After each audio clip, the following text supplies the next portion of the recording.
नमस्कार, मी पंजाब डक. आज आहे 5 ऑगस्ट 2026. आजपासून परत एक अंदाज. सर्वप्रथम नाथसागर आहे. नाथसागर जवळपास 93% भरलंय आणि तिचं रात्रीच्याला पाणी सोडलंय.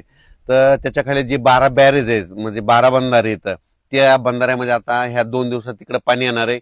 नदीकाठच्या शेतकऱ्यांनी आपण आपल्या मोटर असेल तर काढून घ्या, वरी घेऊन ठेवा, कारण की कोणत्याही क्षणी पाणी येऊ शकतं. आपली जनावरे नदीच्या काठी आता चरायला सोडू नका, बांधून देखील नका, कारण की पाणी गोदावरी नदीकडून डायरेक्ट नांदेडकडे पाणी येणार म्हणून हे लक्षात.